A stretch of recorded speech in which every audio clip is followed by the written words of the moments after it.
Hello, my name is Brian Lewis and I'm an instructor at JTNS on the public works side. Today's presentation is going to be about communication and emergency communication.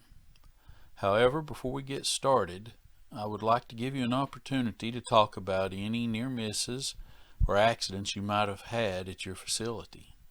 Simply press pause, discuss any near misses or accidents you have, and when you're finished, press play.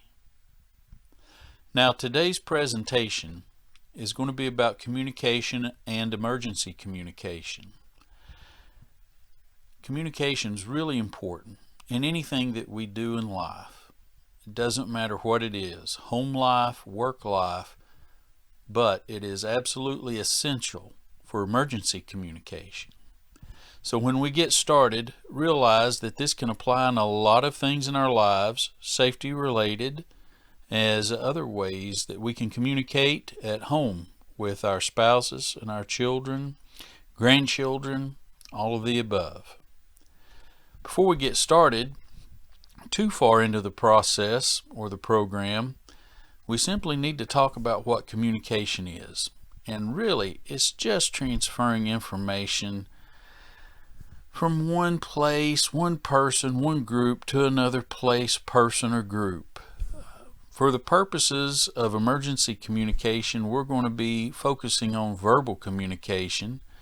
We'll mention body language while we discuss this topic. There's written communication as well. So we need to keep those things in mind. Communication can use many different medium or modes, and it's important to be good at all of these, but especially verbal communication when we're dealing with accidents and we need help. So we're going to talk about 5 skills to be a better communicator or to use communication more effectively.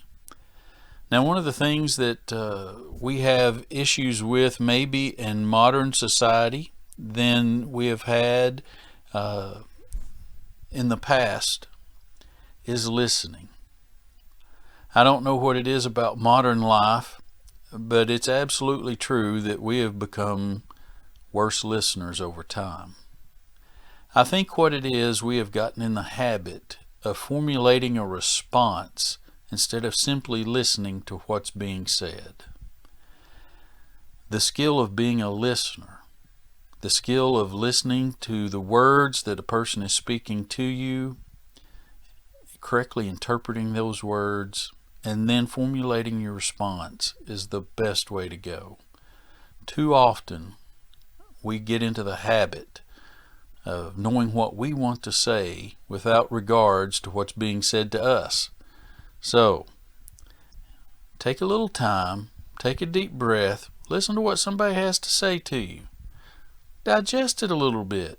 You don't have to respond just as soon as they quit talking.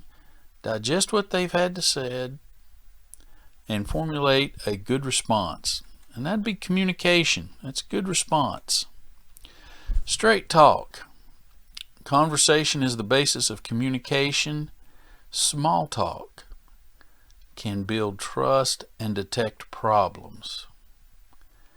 There again, we can talk without really communicating.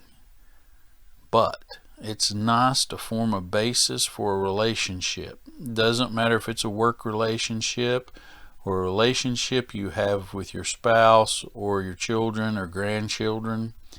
There is an art to this, and we can build trust so that people trust us when we come to them with issues that need to be resolved. If it's always about conflict management, it is going to be difficult to get things done in an efficient manner. Nonverbal communication. We get this all the time as JTNS instructors. It's really important when you're communicating with someone to look them directly in the eye. This is how you let them know that you're interested in what they are saying. Oftentimes when we have a serious conversation with our spouse or our children or grandchildren, people we work with, if we don't look them in the face and let them know we're interested in what they have to say, oftentimes the conversation is disregarded and we just don't get anywhere. So, look someone straight in the eye when you talk to them. Pay attention to the words that they say. Try not to formulate a response until they're finished speaking.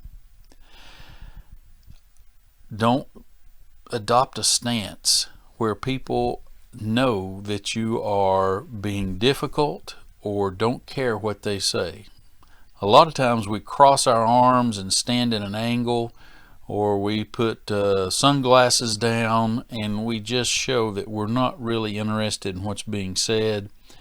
And when you send these nonverbal cues, what you're really doing is just creating a confrontational atmosphere, and we don't want to do that. Do not want to do that. Stress management. When you're under stress, let's face it, our heart races, blood pressure goes up, adrenaline starts flowing through your veins, and you just have a hard time maintaining control. And when you're under stress, you tend to only hear part of what is being said. And many people just think you don't care about what's being said, and it forms a bad basis for a relationship. Now, when we're talking about emergency management, and we're talking about communicating emergencies and Mayday calls and whatever designation you may have for an emergency, it's really important that we manage our stress. It's important that we manage our emotions. We have to maintain control. There again, heart rates go up, blood pressure goes up, adrenaline's pumping through your body. And if you don't have training, if you don't practice the training, you're going to end up sending messages you do not want to send, confusing messages. You're going to end up having a hard time for those listening to understand you. So, there's nothing wrong with having an emotional response, but we need to control it through training and through preparation. Training and preparation are the key. Adequate, accurate, real-life kind of training and preparation. This is what we need to do. If we do these things, we can communicate effectively when seconds and minutes may mean the difference between a person dying and living. So it's really important that we know that. Radio communication. Radios are all throughout the utility business. We use them for all kinds of things, a lot of communications, day-to-day communications, production-related communications, but we also need to use them for safety. We need them to communicate safety issues that are being had during the day and any kind of emergency communication we might have. Mayday calls. Why would you call Mayday? Or why would you use whatever designation you might have instead of Mayday? Well, you might have somebody that got injured, vehicle accidents, maybe someone suddenly got sick. All these are good reasons for Mayday calls. Injured employees can take many different forms. Anything from unfortunate accidents like trench collapses, excavation collapses, falls, people running through our temporary traffic control zones, maybe someone's been struck by a vehicle. These are all important things. Maybe someone just suddenly became ill. It's important, really important, that we use Mayday for what it's intended to, or whatever your designation may be. When you do a Mayday call, you need to be prepared. What do we mean by being prepared? Basically, we mean doing a good job briefing. Having information at your fingertips so that you're not trying to scramble and assemble that information. If you're trying to scramble to assemble information to make a Mayday call, you're not prepared and you're wasting time. Valuable time that may mean the difference between someone living and dying. It's important. Have that information available. Practice. Do mental repetitions in your head Do mental repetitions in your head as well as practice with anyone who's in a dispatch type responsibility. Have a working knowledge of your company policy. A lot of utilities do not use Mayday. They use another designation. That's okay as long as people know the policy. It's important that people know the policy. Proper procedures. It's really important to know who needs to administer first aid and rescue if they're trained in a particular type of rescue. When you make a radio call, start by using Mayday 3 times. Mayday, Mayday, Mayday. Code red, code red, code red. Whatever designation your utility uses, start off by saying that 3 times. The policy, the situation dictates what you do first. What I'm going to tell you is you need someone designated to do the communication and other people designated to do first aid, CPR, rescue, whatever it may be.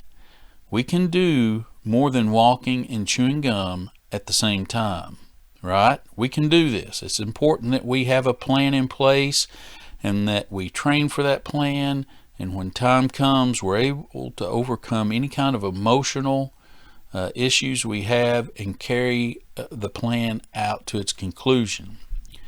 When you make a Mayday call, speak clearly, speak slowly, identify yourself by vehicle or crew name. You know, I use this analogy quite a bit.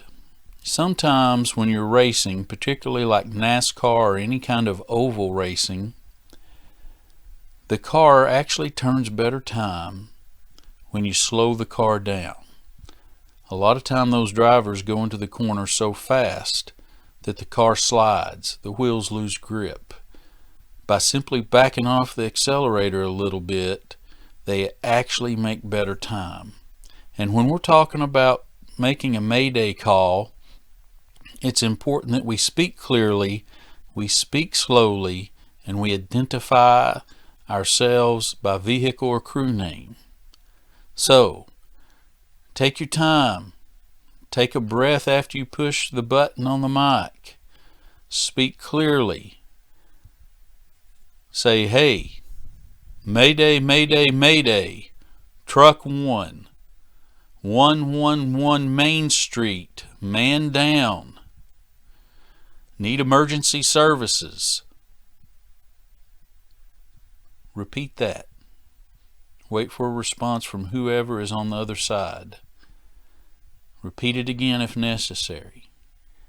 I promise you, by not slurring your speech, by not being so excited that you can't speak clearly, it's important that the person receiving your communication understand it clearly. It's important that your diction be good, that you speak well.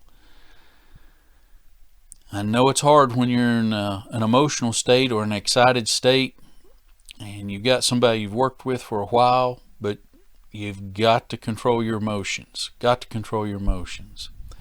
It's important that you tell your 911 address. Get it from your job briefing. Know your company policy. How are we going to respond this? Never give the victim's name.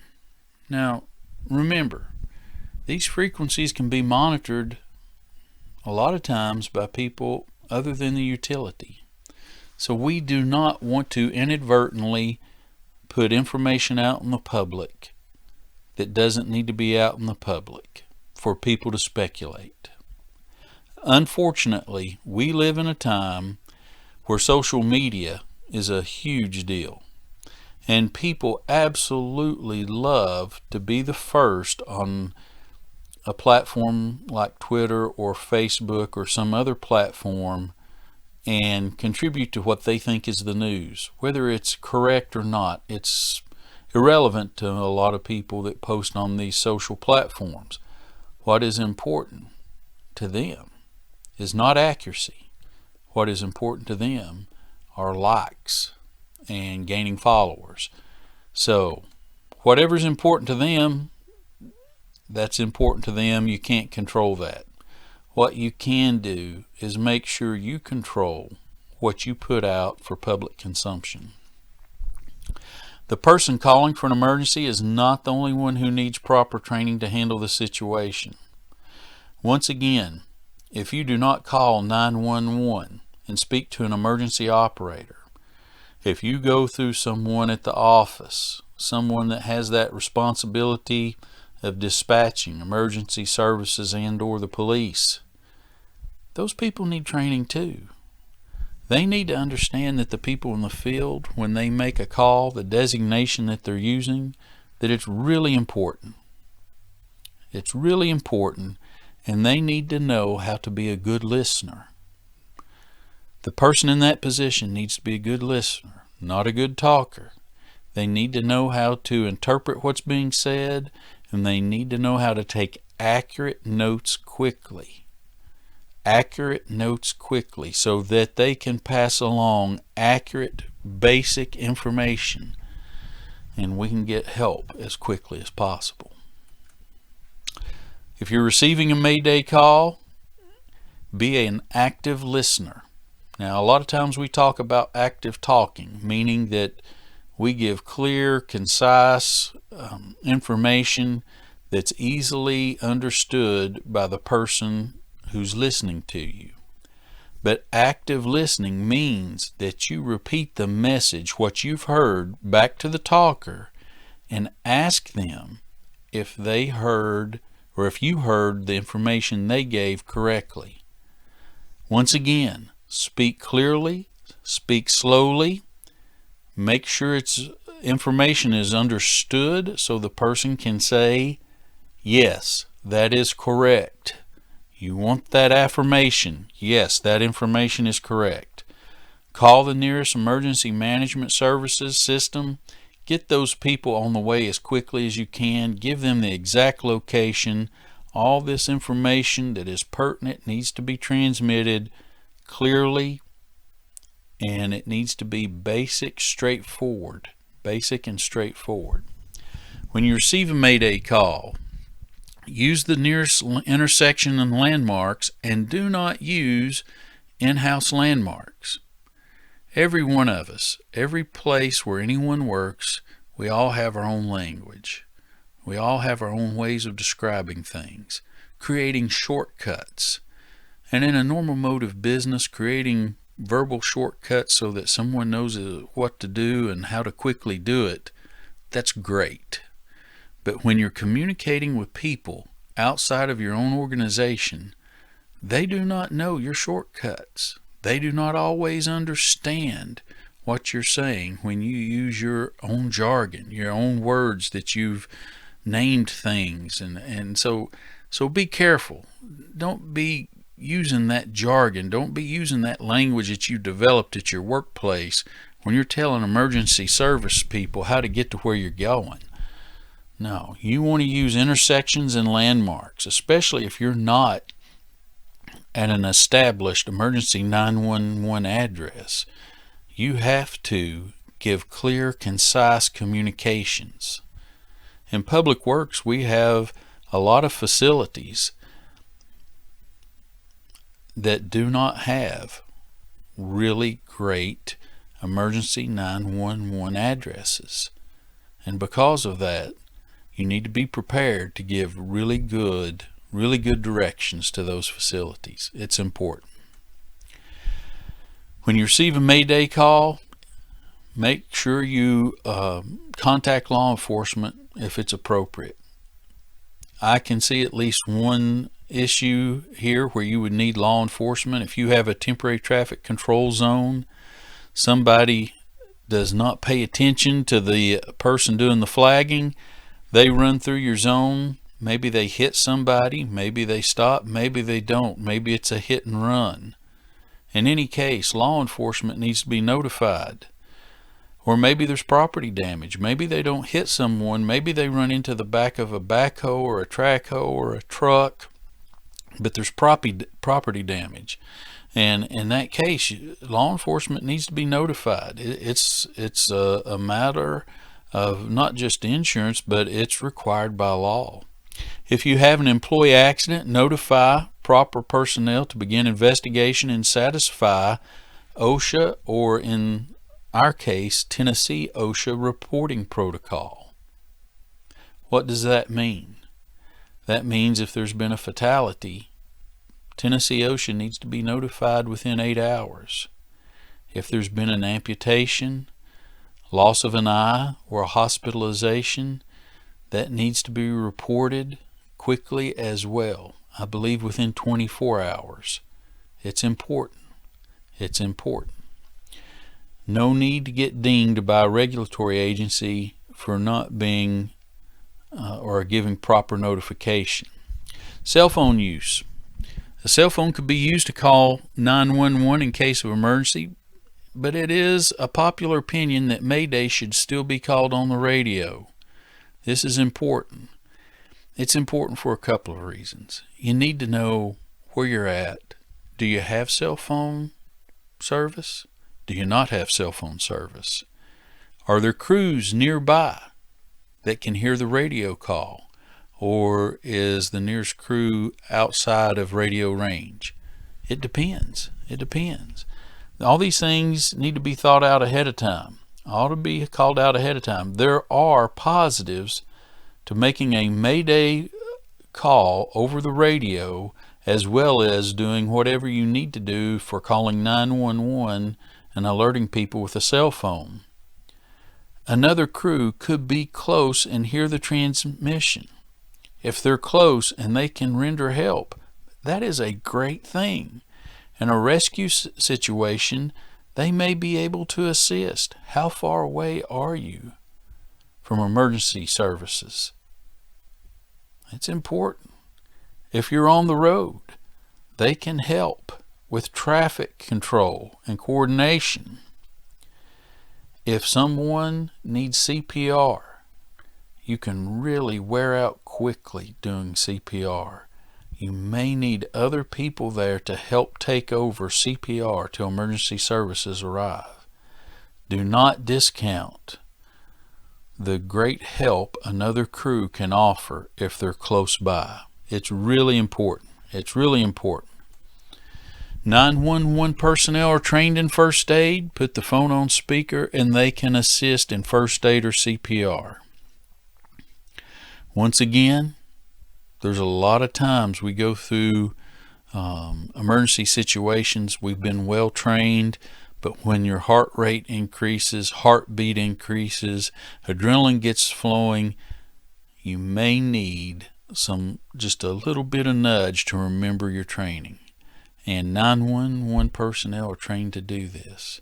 They can remind you, open the airway, 2 emergency breaths. All that stuff's important.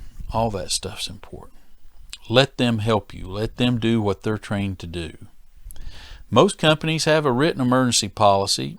Some of them have verbal policies. If you're not aware of the policy, ask to see it. Figure out what you need to do. Practice. Mental repetition makes a difference. Physical repetition makes a difference. Remember, it's not practice that makes you perfect. It is perfect practice that makes you perfect. When an accident really happens, you have to be ready for it. You have to rely on your training and your practice to get it right. It is not hyperbole, and it's not making too much out of a big thing to say that seconds matter when someone's life is on the line. We need to do that. Most utilities have locations with poor cell phone signal. We've talked about that before. And you need to go ahead and make some kind of procedure if you have those places where you have poor cell phone services. Maybe you need to rely more heavily on radios. Maybe you need to come up with alternative solutions where somebody leaves the area in a vehicle, drives to a road or a 911 address so they can make the Mayday call while other people render first aid. You got to have a plan. You got to have as good a plan as you can have. When it comes to radio etiquette, we've already talked about saying Mayday, Mayday, Mayday, being clear and concise. When you're finished communicating, let somebody know you're finished communicating. Say it's over. Over. Be certain previous transmission has been signed off.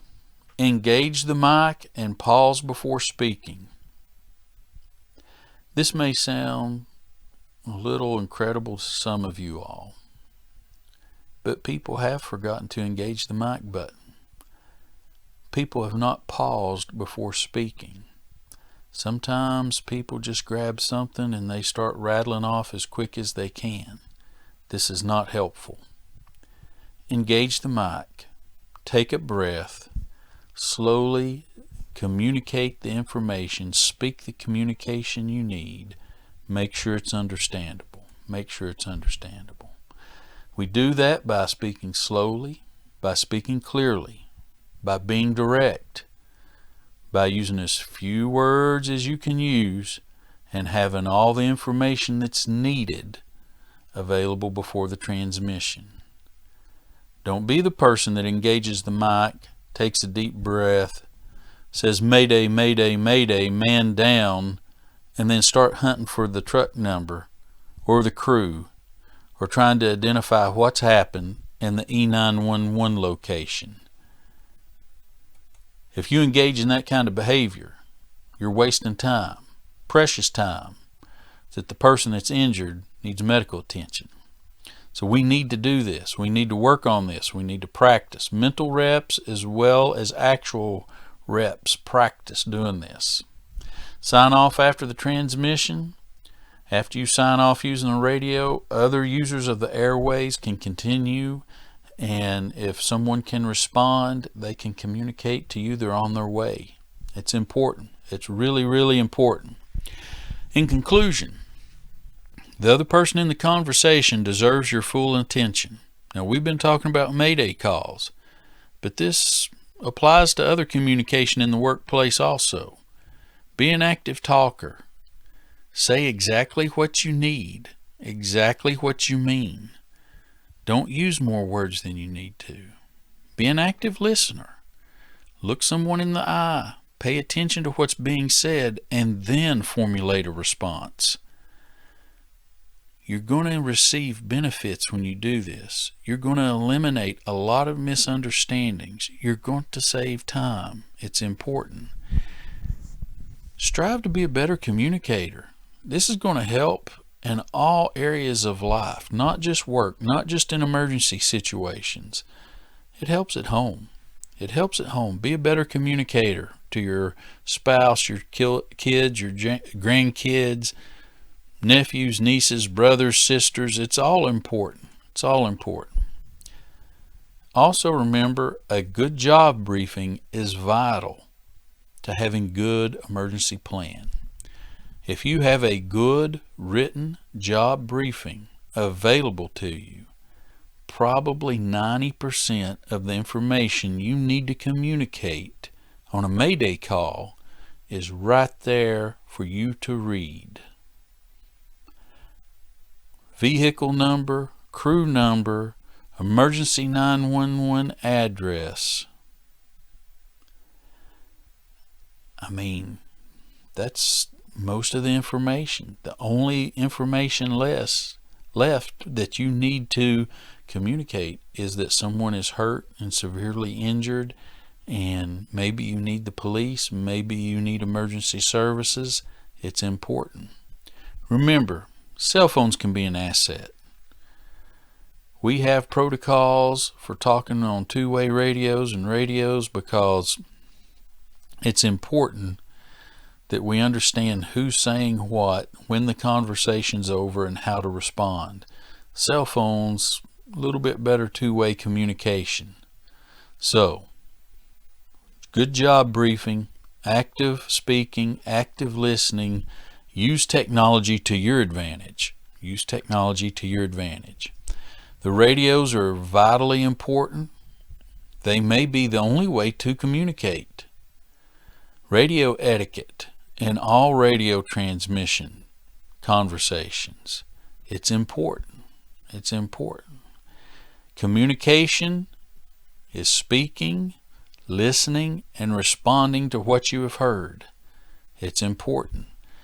No matter what medium you use, whether it's a cell phone, whether it's a two-way radio, whether it's written, whether it's a really good job briefing, whether it's a work order, purchase order, it doesn't matter.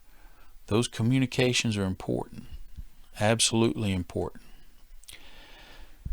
Also know your company policy.